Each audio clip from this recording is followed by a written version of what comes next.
I'm Allie with PotomacBeads. Join me in this Better Beader episode to learn how to take care of and maintain your BeadOnIt board. When you receive your BeadOnIt board, it comes with a little list of instructions.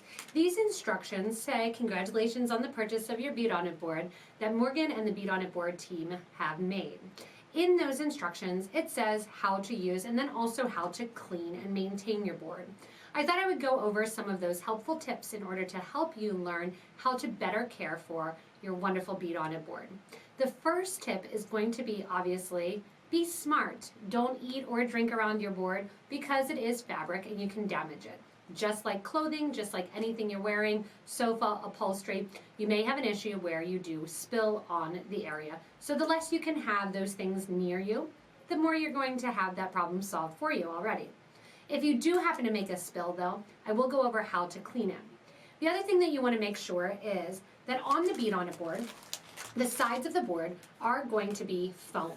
So they have foam on the exterior of the board, and you want to make sure not to put super heavy items on it like a mandrel or like a hammering block. Because it is foam, it will come back to its current location but not always go back to its original form. So you want to keep that in mind if you are going through using it or putting a lot of pressure on the board. The other idea is when you do stack the boards, stack them at angles, one on top of the other, so that way they're not forcing all the pressure down right in the middle sides of the foam. The other thing we're going to go over is how to actually clean the BeadOnIt boards. So I have a board here that I got a little tiny bit of pen on. So I know it's hard to see with the green screen, so I'll bring it down, but I do have a little tiny bit of pen on that. And then I also have another piece of fabric that while manufacturing and making the boards, actually my daughter did this, she got a little bit of oil onto the actual surface as well. So we're going to go into a different view and I'm going to show you how to use some cleaner for it and what to do and not to do when cleaning your BeadOnIt board. So just like the dad in my big fat Greek wedding, you are going to clean your BeadOnIt board with a little bit of Windex. Windex is going to solve all. The Windex you're going to take and spray a tiny bit on a microfiber cloth.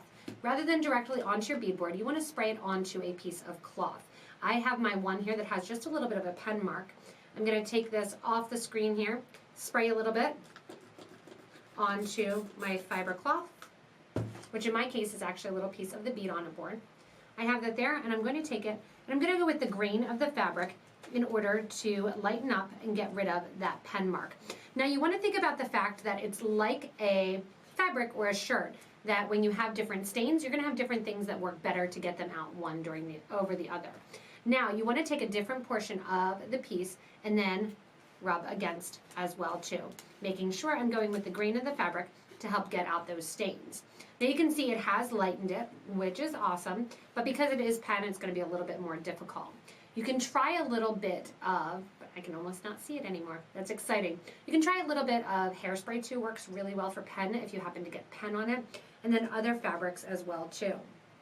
I have a BeadOnIt board here that is ready for production, and you're not actually going to see the stain on it once the board is manufactured or made, but Morgan told me to use this one as well to show that you can get some of these marks off with that Windex cleaner. One thing you do want to be careful of, and I am going to spray a little bit here since it is on the corner. One thing you want to be careful of as you clean your board is that you don't want to saturate the board. Underneath the board is layers on the board there of some different materials, and the base is going to be wood when you're working on it. So when you're looking at it and working with it, you don't want to saturate the area because there is wood as the base. If you saturate the area, you're going to soak through to the wood and that's going to affect the board itself. So you also don't want to go and make sure that you're doing like this on the beach, in the water. Don't take it down to the water, have it at the beach edge, that way you're not getting it completely soaking wet. If you do happen to soak your BeadOnIt board by accident, letting out in the rain or something happens where it tips or does get wet, you want to, as much as possible, dry it as quickly as possible so the board underneath and the fabrics underneath do not warp. To do so, apply as much pressure as you can to the flat surface and that will allow you to kind of soak up some of that water. And then if you can, put it in front of a fan or something that you can speed up that drying process. Those are some hints when it comes to how to clean the board. If you're worried about the Windex ahead of time, you're not sure exactly what the actual material is that you got the stain on, you can always use a microfiber cloth with a little bit of water to start cleaning off the board prior to going the Windex method. Again, you want to make sure, like most things, not to saturate it because, again, just like an upholstered fabric or just like a chair or anything like that, you don't want the liquid to soak the whole way through. The Windex is surprisingly effective and will get most of the stains out, but again, you don't want to affect the surface of the BeadOnIt board. Another little trick that you can do is, in addition to the BeadOnIt board itself, cut little strips of bead mat, and you can put those on the actual board itself as well and move them around. The other thing that we have listed for the BeadOnIt board is, because many of the materials are organic materials, you do want to make sure that you're not keeping it near an open flame. So don't hold your BeadOnIt board near a candle or near a fire because it will ignite and go up in flames. So that's kind of a helpful little hint as there too. Also, if you do have any questions about the board at all, I know Morgan at BeadOnIt Boards is very helpful in answering any of those questions, concerns, or issues that you may have. So if you are lucky enough to own a BeadOnIt board and you do need a little bit of care options and a little bit of care instructions, make sure that you can message in, look at the sheet that was included. And then also, if you found any other things, make sure to comment below and help out the fellow beader world. If you do need any BeadOnIt boards, you can check out our supplies at PotomacBeads.com as well as PotomacBeads.eu. If you haven't already, make sure you hit that little link in the corner to subscribe to get regular updates from us here at Potomac Beads.